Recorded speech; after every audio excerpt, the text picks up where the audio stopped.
There's always been pressure for women to look a certain way. Over the last few years, women in the African American community have started embracing their natural hair, a look that is not always accepted among society. Today, we're joined by a panel of professional women to discuss why Black women and their hair is such a big conversation. Ladies, thank you for joining us. Can I have you each introduce yourselves and let us know what you do? I'm Essence Harden. I am a PhD student at UC Berkeley in the Department of African American Studies, and my dissertation is about Black masculinity and hairstyling practices. My name is Lisa Picot-Hebert. I'm a professor here at Annenberg, and my research area is gender, body image, and the media. My name is Jordyn Holman. I'm a journalism student here, and I'm a senior. And my name is Miki Turner, and I'm a professor here at Annenberg, and I photograph people who have hair. Okay, so Jordyn, I want to start with you.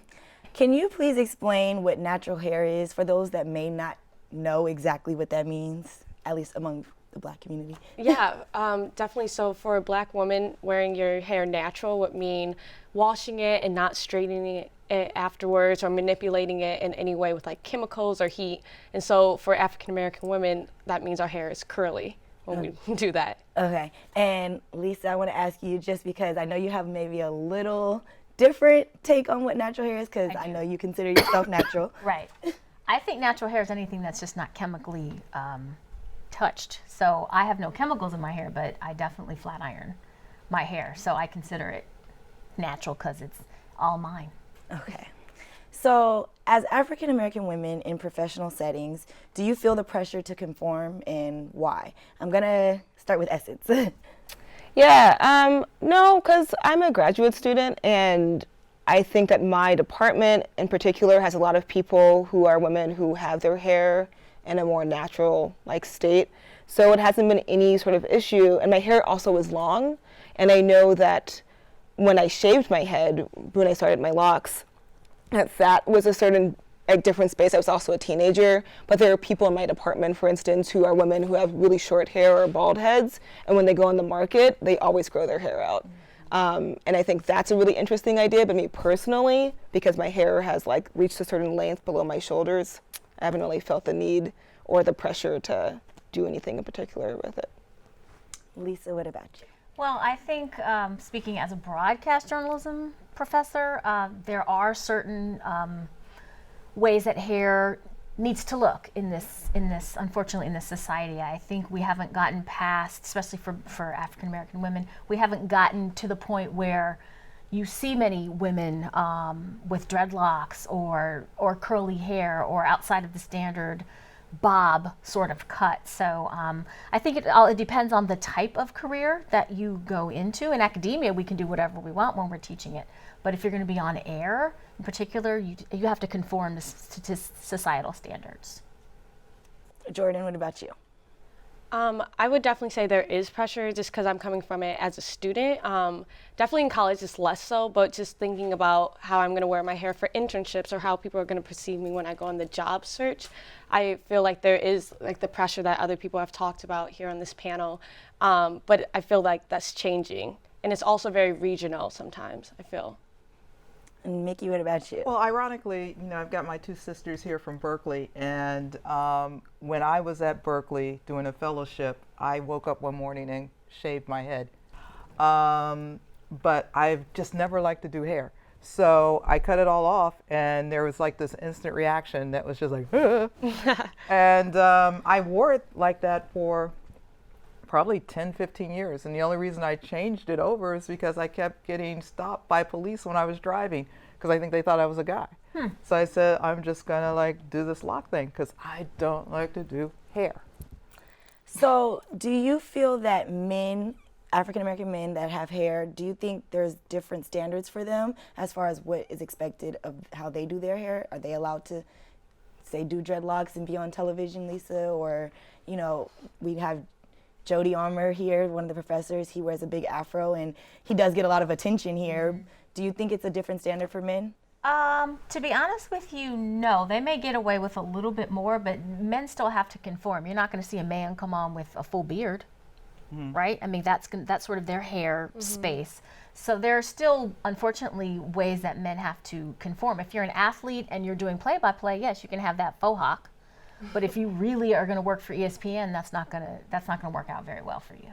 And you know, at my alma mater, Hampton, at the business school, they will not allow the men or anyone to wear dreadlocks, cornrows, or anything. Oh, wow. You can't even be in that school and have, you know, this type of natural hair. So that's the message they're sending out there. And I personally think that's wrong. But they're saying in the world of business, these people won't be accepted. So I've not worked in corporate America since the 80s, so I don't know if that's still the deal. And that's a black school. Yeah. That's an HBCU sending out that message. Yeah.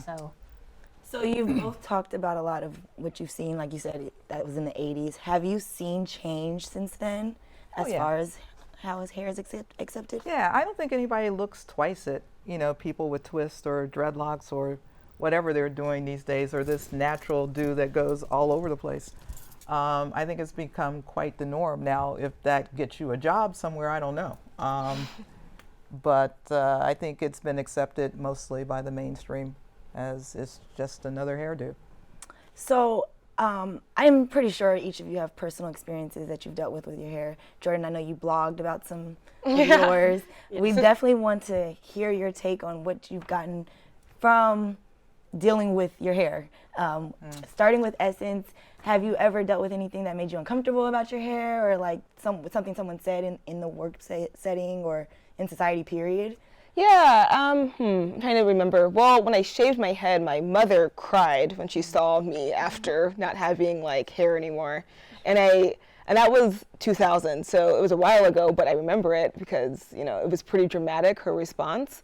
And when my hair was shorter and it was growing out, you know, like locks, it's a strange transition where like your hair looks kind of funky and maybe jacked up, and like you're not washing it all the time, so you look kind of like drastic. And I think in those moments I felt really uncomfortable, so my hair was covered up mostly. Like I didn't really wear my hair out until maybe a few years ago, when my hair texture also doesn't like lock that easily. So, you know, the longer it got, the easier it became. But I think I had to get comfortable sort of like with what my hair looked like. And it took a really long time because it's just, you know, it's different layers. It looks crazy sometimes. It looks good. I don't like doing my hair also. So I will look like a ragamuffin all the time, except today, of course. So that kind of, those responses of when my hair looks really tightly twisted and like fresh and clean. And I do think I experience a type of dissidence when my hair is a little more wild and free, actually like a dreadlock is supposed to be technically, right? Where you're not really doing much to your hair, you're just letting it kind of do its thing. Right. Lisa, what about you? You know, it's interesting because when I do, my hair is extremely curly.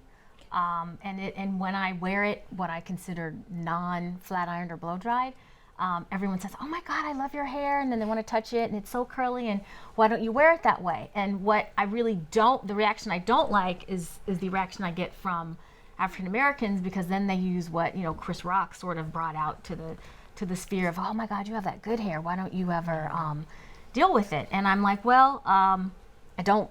It makes me look young. It doesn't make me feel professional, and it's what I call my beach hair. It's my summer hair. I said, you know, I already have a problem as a woman feeling like I want to be taken seriously in the workplace. If I come in looking like Jordyn, which is cute, as a professor, I just feel like people are going to not take me as seriously because I look very young.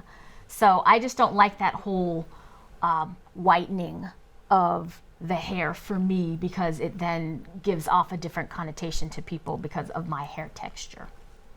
Okay.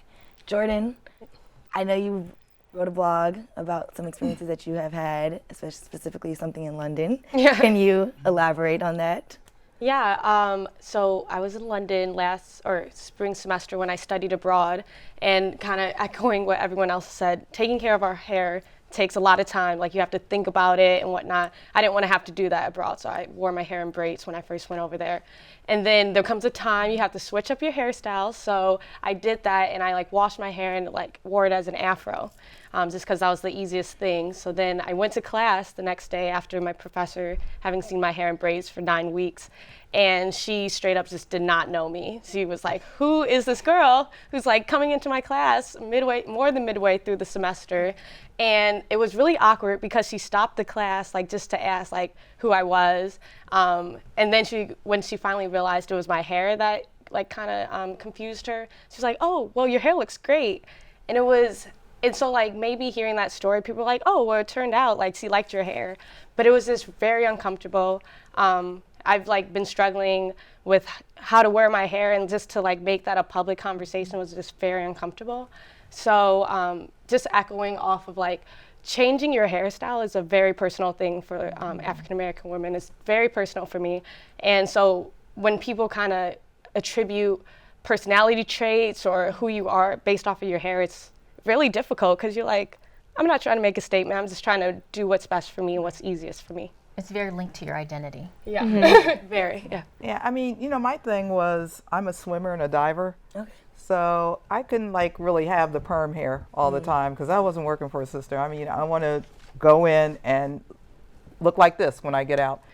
I wish I took better care of my hair. I really do. I don't put anything on it. I rarely wash it. You know, it's just, I get up and go. So there are probably things I could be doing. It probably could look a lot healthier than it looks now, but oh well.